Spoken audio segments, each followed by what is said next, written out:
Hai hai, para pionir yang semakin membahana.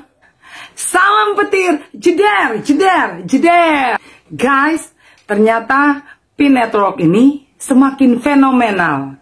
Saking fenomenalnya, sampai ada yang bilang penipuan.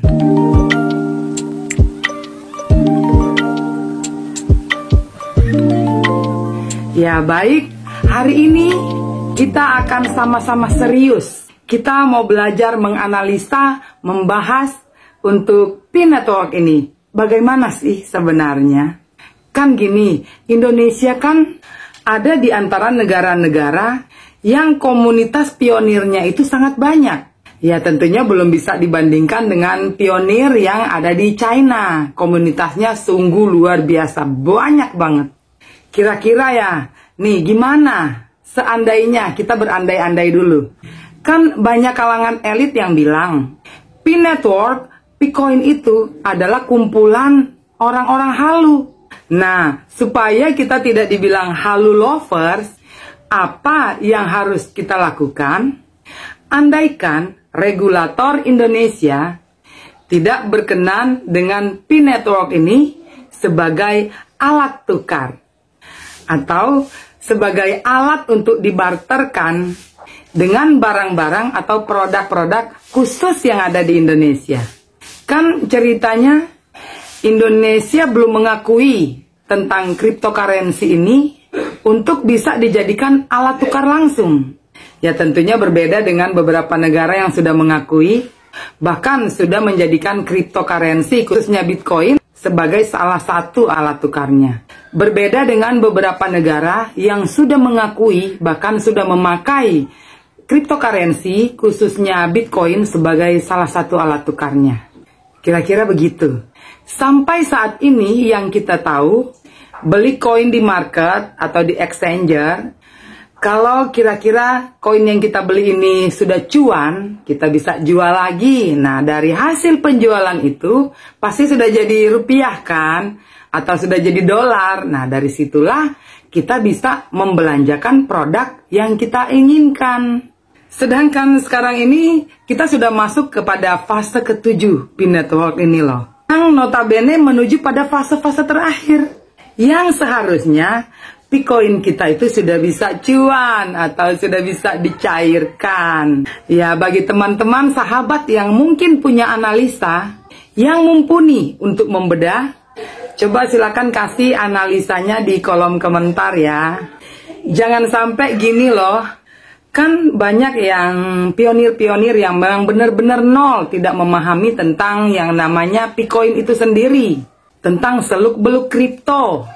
Bisa-bisa mereka hanya menyebarkan hoax, walaupun tujuannya baik. Contoh nih, Pajero bisa ditukarkan dengan kurang lebih 1 P-Coin. Sedangkan untuk saat ini regulator Indonesia itu sendiri tidak tahu juntrungannya tentang P-Network ini. Ini kita belajar dari pengalaman ya. Pada sekitaran tahun 2020 ada namanya super fund mining. Memang super fund mining itu bermodal lumayan gitu ya. Sudah ditambang, sudah di mining, ternyata tidak bisa dicairkan. Dan alasannya adalah tentang regulator lah, tentang A, B, C, dan akhirnya juga kelar. Ini saya mau coba kasih saran, kasih masukan ya. Tentunya untuk kemajuan kita bersama. Pionir. Gini, supaya para pionir di kemudian hari tidak capek dibuat pusing, coba kita sama-sama dari sekarang. Mungkin ada pionir yang mungkin punya link ke pemerintah supaya tidak sia-sia. Mungkin ada yang paham tentang regulasi yang sebenarnya sehingga tim daripada P-Network ini bisa memenuhi persyaratan-persyaratan tidak sekedar di Amerika sana tapi juga yang ada di Indonesia ini. Kan logikanya gini. Misalnya P-Network ini punya market tersendiri. Tapi kalau khusus Indonesia tidak ada produk atau tidak bisa produk-produknya ditukarkan dengan P-Coin, ya tentu kan rugi kita. Walaupun mungkin di negara lain banyak, tapi kan pasti syarat ketentuan berlaku itu mengikuti. Kalau untuk semangat para pionir tidak bisa diragukan lagi, sudah lebih dari semangat 45. Tetapi realitanya kan ada faktor X yang bisa saja menghalangi atau menghambat untuk PIN network ini jaya raya di Indonesia. Kan harus antisipasi dari sekarang. Ibaratnya gini loh, banyak sekali perusahaan-perusahaan yang memiliki produk yang siap dibarterkan dengan Picoin ini. Tetapi mereka terkendala dari segi regulator atau legalitas, sebagaimana yang seharusnya. Nah ini bagaimana kita menyikapinya? PIN Network mengeluarkan P-Card. Yang saya tahu ya, ini bukan sembarangan. Kita mengacu pada pengalaman lagi nih, sekitar 2 tahunan deh. Ada yang namanya Arbitano.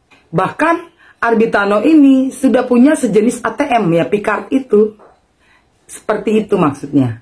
Bahkan Arbitano ATM ini sudah digunakan di merchant-merchant yang bekerja sama dengan Arbitano. Dan pastinya ini keuntungannya bukan hanya pemilik daripada Arbitano ATM ini, tapi juga kepada produsen-produsen yang memiliki produk-produk yang dijadikan merchant untuk barteran antara pihak Arbitano dengan produsen yang punya produk itu. Dan ending ceritanya berantakan.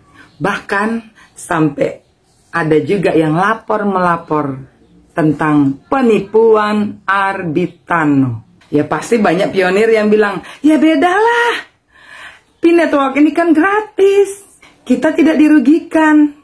Oke, ini kesimpulan deh. Apa yang harus pionir lakukan, khususnya pionir Indonesia? Mining Picoin kita tidak sia-sia. Loh, kalau Indonesia tidak mau barter, kan ada di luar negeri. Kembali lagi, pasti memiliki syarat dan ketentuan berlaku, dan itu tidak gampang. Ingat, ada pepatah mengatakan, sedia payung sebelum hujan. Lebih baik mencegah daripada mengobati. Kita jangan hanya ikut-ikutan euforia komunitas pionir yang tidak paham. Picoin akan melampaui Bitcoin. Picoin akan mengalahkan koin-koin pendahulunya. Picoin atau PIN Network tidak ada tipu-menipu. Karena PIN Network adalah menambang Picoin secara gratis. Saya kasih tahu lagi nih. Apapun kegiatan kita pasti menyertakan modal. Tidak ada makan siang gratis, guys. Semua pasti ada hitung-hitungannya. Perhitungan waktu, pemikiran, termasuk kuota-kuota Anda itu dibeli pakai duit. Itu kan modal. Ya, kita belum bisa panjang lebar ya. Gini, adakah para pionir yang memiliki ilmu atau pengetahuan yang mumpuni untuk sama-sama kita menganalisa supaya lebih konkret? Tolong kasih saya pencerahan. Supaya kita juga tidak salah kaprah tentang Picoin atau PIN Network ini ke depan.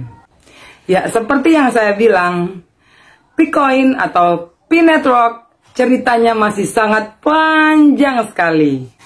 Tetaplah cerdas. Tetaplah semangat. Saya bisa, kamu bisa, kita bisa. Thank you. Bye.